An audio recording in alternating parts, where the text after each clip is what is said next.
Hey guys, I wanted to share this with you a few days ago, but I just didn't get around to it.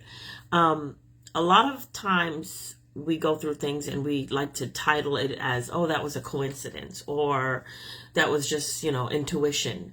When as a believer, you should know that it's God. The Bible tells us that my sheep know my voice and they know when I'm speaking. The Bible also lets us know that God speaks to us sometimes in a still small voice, kind of like a prompting or a nudging.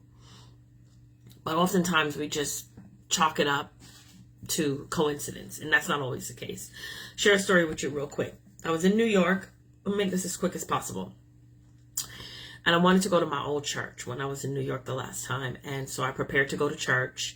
And I borrowed my nephew's car. And on Sunday morning, I left out from New City, New York, which is where I stay when I go to New York, and headed to Long Island. It's about an hour and 15-minute drive. On my way there, before I was getting off the highway, I had to go to the bathroom. I had to pee. Sorry to be so blunt, but, I'm transparent. So I'm like, okay, where am I going to go pee? I could go to the store and pee. I could go to my cousin's house. When I get off the highway, if I make a left, I go to church. But if I make a right, I can go to my cousin's house. So that was what was in my mind. It was laid on my heart, go to my cousin's house. And I'm like, I don't know if I want to go there because I'm not going to really be able to spend time with her. And I would want to spend some time and I only have a few minutes. Anyhow, my husband called. I'm on the phone with him. He's like, have a good time. I get off the phone with him. And once again, I heard the voice. I heard the Lord saying, go to your cousin's house. Call your cousin and go there. So I'm like, okay, fine. So I call her. She's not home.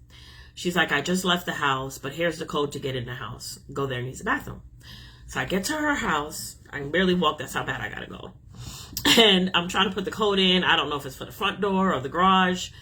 Whatever. I finally realized it's the code for the front door. I get in. I go to the bathroom. I come out of the bathroom.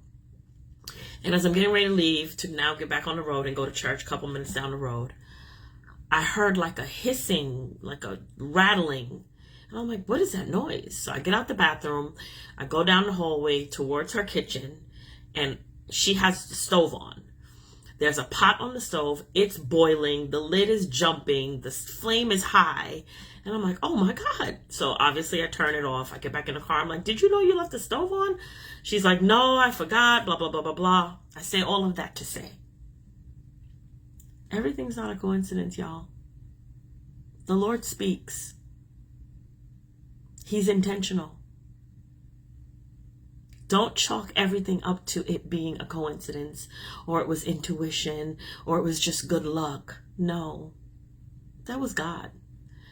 Had I not listened to that still small voice that just nudging me to say, go to her house and use the bathroom, I would have gone to the left, found a store, went and used the bathroom, went on to church. My cousin could have came back to a house in flames.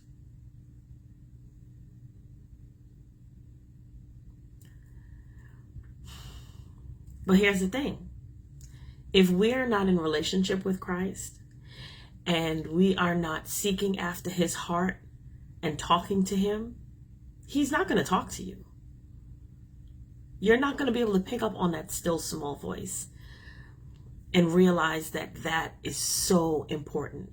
That can literally be the difference between life and death, danger and safety.